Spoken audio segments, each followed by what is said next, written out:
সরিষার তেল দিয়ে দিয়েছি। এবারে পাঁচফোড়ন,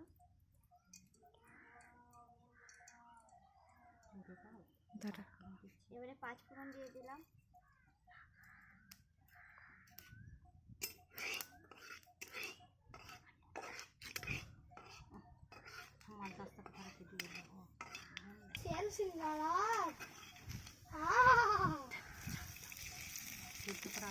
সিদ্ধ করা আলু ধরে দিলাম। এবারে আমি মশলাটা ছড়িয়ে দেবো।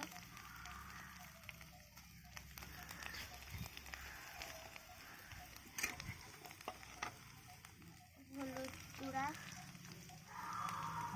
লবণ, আদা বাটা। এবারে বাদাম দিয়ে দিচ্ছি।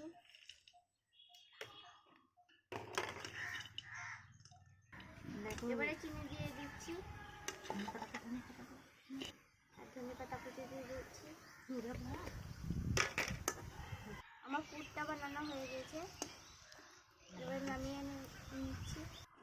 আমার সিঙ্গারা পুরটা বানানো হয়ে গেছে, এবার আমি ঠান্ডা করতে দিচ্ছি।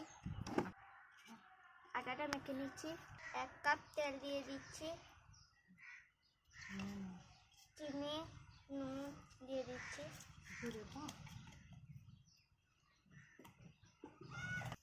আটাটা মাখিয়ে নিচ্ছি সিঙ্গারার জন্য। এইভাবে আটাটা মেখে নেবে, যখন মুখে হয়ে যাবে তখন পানি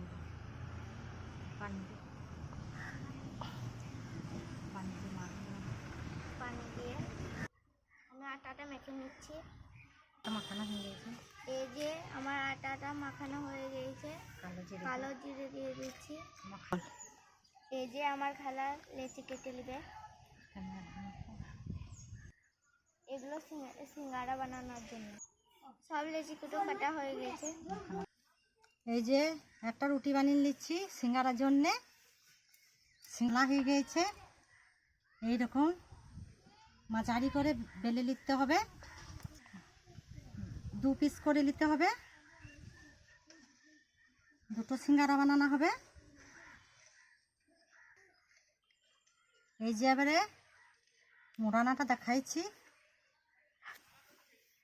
এই ভাব পানি দিয়ে মশলা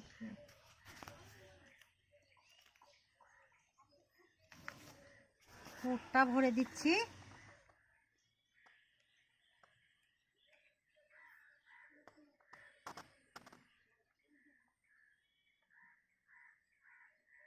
এই যে পানি লাগিয়ে দিচ্ছি।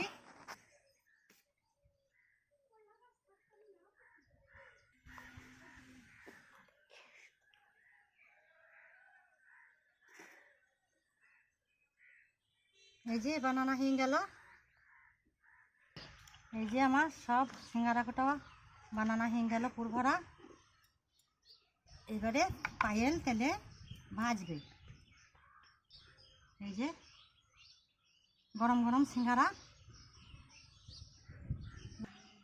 এবারে কড়াইটা বসিয়ে দিলাম, তেল গরম করবো। এখন কাগজি রয় দেওয়া হয়নি।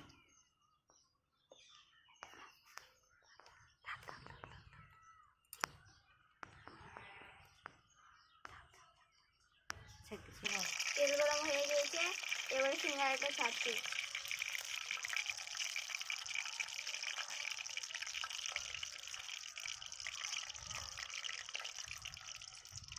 আমার সিঙ্গারাগুলো সব ছাড়া হয়ে গেছে, এবারে আমি ভেজে নেব। আমার এক ধার হয়ে গেছে ভেজে নেওয়া, এবারে উল্টিয়ে দেবো।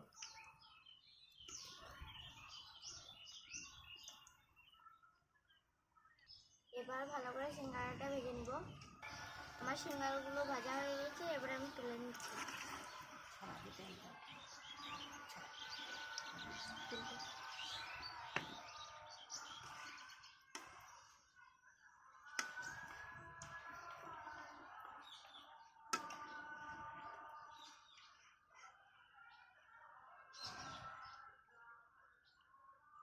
দেখো একইভাবে সব সিঙ্গারগুলো ভেজে নিব।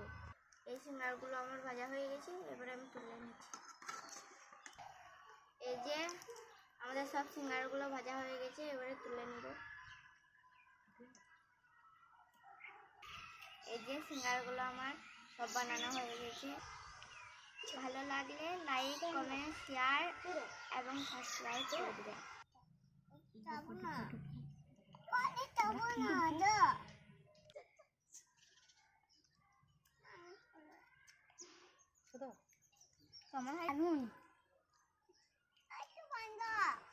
হাই, সিঙ্গারাটা খুব সুন্দর হয়েছে। তোমরা চাইলে বাড়িতে বানিয়ে খেতে পারো। বাই।